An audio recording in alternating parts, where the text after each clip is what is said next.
अस्सलामु अलैकुम। मैं निशात अहमद आप तमाम साथियों का बहुत बहुत इस्तकबाल करता हूं, खैर मकदम करता हूं, वेलकम करता हूं आपके अपने ही यूट्यूब चैनल जीएस ऑनलाइन पर। तो एक बार आप लोग वीडियो को लाइक कर दीजिएगा और अगर आपने हमारे यूट्यूब चैनल जीएस ऑनलाइन को सब्सक्राइब नहीं किया है तो जरूर सब्सक्राइब करके घंटी वाले आइकन को प्रेस कर नोटिफिकेशन को ऑल कर लीजिएगा। आज से जो है आप लोगों का अब प्रीवियस ईयर क्वेश्चन जो भी पूछे गए हैं उनसे जो अहम अहम सवालात बनते हैं, प्रैक्टिस सेट नाम के ये अब यहां से साथियों आपको मिलेगा देखने को। चलिए ठीक है, शुरू करते हैं। चलिए अब शुरू करते हैं। चूंकि जबान क्या है, मतलब भाषा क्या है, जे इंसान की ख्यालात, जज्बात, महसूसात और जरूरियात की तरसील का वसीला। तरसील का माना होता है संप्रेषण यानी कम्युनिकेशन, वसीला का मतलब हुआ माध्यम। जे अपनी बातों को दूसरों तक मुंतकिल करने का जरिया, मतलब हम जो सोचते हैं, जो हमारे ख्यालात हैं, उसको दूसरों तक पहुंचाने का जरिया है जबान। जबान इजहार ख्याल का आला है या इनमें से सभी। देखिए भाषा जो है जबान, उससे हम अपने ख्यालात, अपने जज्बात, अपने एहसासात, अपनी जरूरियात को दूसरों तक साथियों किसके जरिए पहुंचाते हैं। हमें भूख लगी, हमें पढ़ने की आवश्यकता है, हम आपको समझाना चाहते हैं, तो बीच में तो जबान ही है ना। तो जबान जो है ना, ये एक वसीला है। अपनी बातों को दूसरों तक मुंतकिल करने का भी ये क्या है साथियों, जबानी है। इजहार ख्याल का भी जबानी जरिया है। इसलिए आपका होगा ऑप्शन नंबर डी, आपका राइट हो जाएगा। ठीक है, चलिए अगला क्वेश्चन देखते हैं। एक आमोजगार, आमोजगार मीन से होता है अधिगम करता।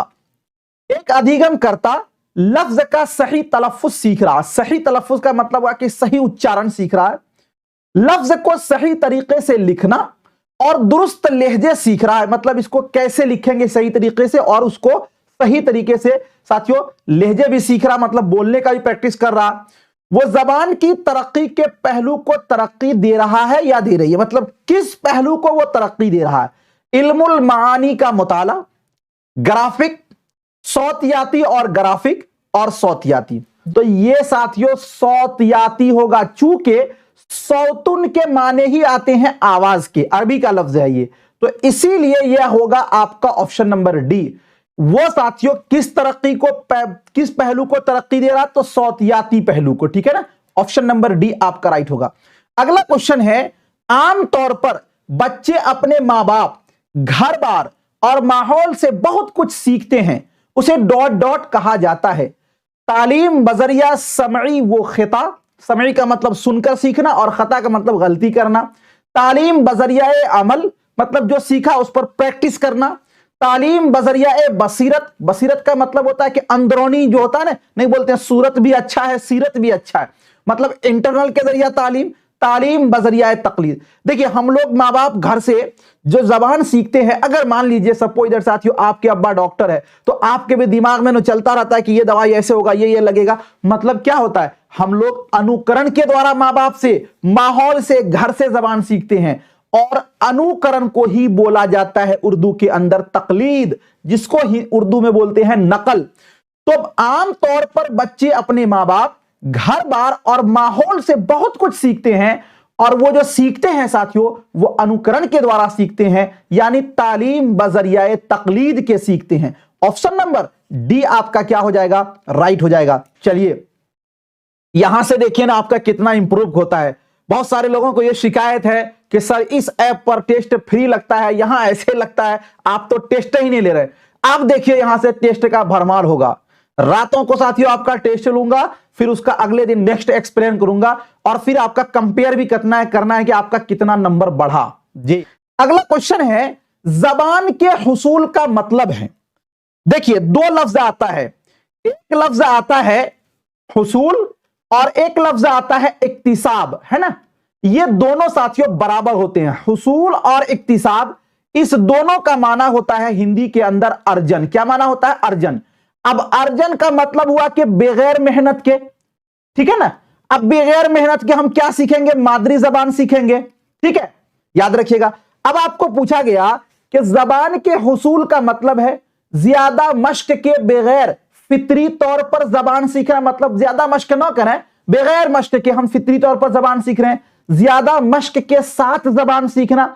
अपने घर की जबान को आप मश्क करते हैं क्या? नहीं ना करते हैं, तो इसलिए ये तो आपका कट जाएगा। स्कूल में जबान सीखना, स्कूल में जबान सीखना ये आमोजिश में आता है, न के साथियों हुसूल में आएगा, इसलिए ये भी आपका कट जाएगा। घर में जबान सीखना, अब देखिए पहला तो ये पूछा गया कि साथियों आपको ये कहा गया कि ज्यादा मश्क के बगैर फितरी तौर पर जबान सीखना, चौथा है घर में जबान सीखना। अब समझ लीजिए यहां पर जबान का हुसूल जो होता है ये केवल घर में ही नहीं होता है, माहौल में भी हो जाएगा, आपके दोस्त यार के भी होगा, लेकिन इतना सा ये याद रखिए कि इसमें आपको कोई मेहनत करने की जरूरत नहीं पड़ेगी, और जब आप हुसूल करेंगे तो वो स्वाभाविक यानी प्राकृतिक तरीके से नेचुरल वे से करेंगे। तो इसीलिए इसका जो है ना ऑप्शन नंबर ए आपका क्या होगा? राइट हो जाएगा। ठीक है, डी जो लोग दिए थे उनका गलत हो गया है। वीडियो को एक बार तो लाइक कर दीजिए आप लोग, बस कुछ नहीं, लाइक चाहता हूं आपसे, एक लाइक कीजिए जी। चलिए अगला क्वेश्चन है, दर्जे झैल में से कौन जबान के इक्तिसाब में बच्चे के लिए सबसे अहम रोल अदा करता है? वही चीज आ गया ना, इक्तिसाब हो या फिर हुसूल हो, ये दोनों एक ही होता है, और इस दोनों का हिंदी में माना होता है अर्जन। अब आपको यह पूछा गया कि वो कौन सी चीज है जो सबसे अहम रोल अदा करता है? उस्ताद द्वितीय भाषा में आपको सिखाने में काम आएगा, उस्ताद जो है वो आमोजिश में आएंगे काम, इसलिए ये गलत हो जाएगा। स्कूल ये आपका अधिगम में यानी आमोजिश में काम आएगा।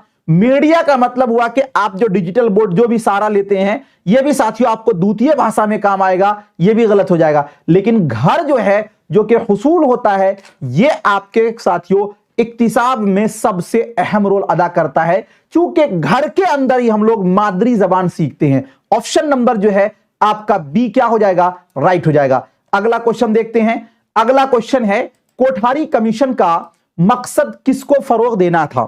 कोठारी कमीशन जिसको तालीमी कमीशन भी कहा जाता है, ठीक है ना जी। कोठारी कमीशन जिसको क्या कहा जाता है? तालीमी कमीशन भी कहा जाता है। इसका अहम मकसद क्या था? याद रखिए एक चीज और कि कोठारी कमीशन साथियों जो कि 1964 में बनाया गया था, और जिन्होंने अपना रिपोर्ट जो है वो 1966 में पेश किया था, ठीक है ना। किसने? कोठारी कमीशन ने। दौलत सिंह कोठारी की अध्यक्षता में यह बनाई गई थी। इनका अहम मकसद किसको फरोग देना है? फकत एक जबान को, कि केवल और केवल एक जबान को फरोग देना है? नहीं। जू लिसानी और कौमी हम आहंगी, जू लिसानी का मतलब है कि कोई दो जबान को फरोग देना है? नहीं, बल्कि कोठारी कमीशन ने ही साथियों से लिसानी फॉर्मूला लाया था कि हमें 3 जबानों को डेवलप करना है, फरोग देना है। तो देखिए कसीर लिसानी और कौमी हम आहंगी, यही होगा आपका राइट। ऑप्शन नंबर जो है सी आपका राइट हो जाएगा। एक क्वेश्चन यह भी पूछा जाता है कि हिंदुस्तान में तालीमी पॉलिसी को किस नाम से जाना जाता है? तो उसको नाम से जाना जाता है से लिसानी फॉर्मूला। क्या? से लिसानी फॉर्मूला। से लिसानी फॉर्मूला के अंदर अगर आपको पूछ ले कि पहली जबान से क्या मुराद होता है, तो से लिसानी फॉर्मूला के अंदर पहली जबान से मुराद होता है आपकी मादरी जबान या फिर इराकाई जबान। अगर आपको पूछ ले दूसरी जबान से क्या मुराद होता है, तो दूसरी जबान से मुराद होता है मेयारी जबान, ठीक है ना। और तीसरी जबान से क्या मुराद होता है? तो कोई भी एक यूरोपीय जबान, ठीक है ना जी। ये मुराद होता है साथियों से लिसानी फॉर्मूला में। तो कोठारी कमीशन का भी यही ये था कि कसीर लिसानी और कौमी हम आहंग को क्या करना है? डेवलप करना है। ऑप्शन नंबर सी आपका राइट हो जाएगा। अगला क्वेश्चन देखते हैं, जबान की आमोजिश का मतलब है, अब देखिए यानी भाषा की अधिगम का मतलब क्या है? जे मुनज्जम तरीके से जबान सीखना। मुनज्जम का मतलब यह होता है स्टेप बाय स्टेप जबान सीखना, गैर मुनज्जम तरीके से जबान सीखना, ठीक है ना। अब उसके बाद आगे आपका है बगैर महारत और मश्क के जबान सीखना, ये सभी। तो जबान की आमोजिश का मतलब है मुनज्जम तरीके से जबान सीखना, ठीक है ना। ऑप्शन नंबर ए आपका क्या हो जाएगा? राइट हो जाएगा। अगला क्वेश्चन देखते हैं। अगला क्वेश्चन है, जबान का मुताला कहलाता है। इंग्लिश में लिखा हुआ है तो आप तो समझ ही जाएंगे कि भाषा का अगर कोई ये करता है तो वो क्या कहलाता है। जबान का मुताला कहलाता है इल्म कीमिया यानी केमिस्ट्री, जे इल्मुल हिसाब यानी मैथमेटिक्स, इल्म लिसानियात और साथियों जे आपका है इनमें से सभी। तो देखिए जबान का मुताला जो है वो इल्म लिसानियात कहलाता है। सिंपल अच्छा क्वेश्चन है, ऑप्शन नंबर सी आपका क्या हो जाएगा, राइट हो जाएगा। अगला क्वेश्चन है हदफे जबान यानी दूसरी जबान। अब उसको क्लियर कर दिया। हदफे जबान यानी दूसरी जबान, मतलब हम लोग जो हदफे जबान बोलते हैं उससे मुराद होता है मेयारी जबान यानी दूसरी जबान। वो क्या है, सीखी जाती है, हासिल की जाती है, पी जाती है, इनमें से सभी। देखिए हासिल करने का मतलब हुआ कि जिसको बगैर मेहनत के आ जाए हमारे अंदर, जैसे घर की जबान। हासिल का मतलब हुआ हुसूल, और हुसूल का मतलब हो गया हिंदी के अंदर अर्जन, और अर्जन का मतलब हुआ मातृभाषा। तो दूसरी जबान को हम हुसूल नहीं करते हैं, इसलिए यह तो गलत हो जाएगा। हदफे जबान यानी दूसरी जबान को हम सीखते हैं यानी आमोदिश करते हैं, यानी अध्ययन करते हैं, यानी लर्निंग करते हैं, ठीक है ना। तो ऑप्शन नंबर ए आपका क्या होगा, इसका राइट होगा। अगला क्वेश्चन देखते हैं। अगला क्वेश्चन है 10 नंबर क्वेश्चन में कहा गया निसाब से मुराद वो रास्ता है जो कि हुसूले ... कुल के लिए इस्तेमाल किया जाता है। मंजिल और साथियों इक्तिदार और सहूलियात और ताल्लुम, मतलब यह हुआ कि जो निसाब है आपका सलेबस, इससे मुराद क्या होता है, किस चीज सलेबस से क्या पूरा करते हैं आप। कोई इक्तिदार आपको हासिल करना होता है, गलत हो जाएगा। कोई सहूलियत होती है क्या, नहीं, बल्कि जो सलेबस होती है, जो सलेबस होता है इसको जिसको निसाब बोलते हैं, जो आप साथियों चाह रहे हैं उसको पूरा करने में इसी के सहायता से आप पहुंच पाएंगे। तो यहां पर क्या आएगा, मंजिल आएगा। ऑप्शन नंबर ए आपका राइट हो जाएगा। बताइए कैसा लगा आज का ये क्लास। चलिए ठीक है, मिलता हूं फिर आपसे नेक्स्ट टाइम नेक्स्ट वीडियो के साथ। जब तक के लिए खुदा हाफिज।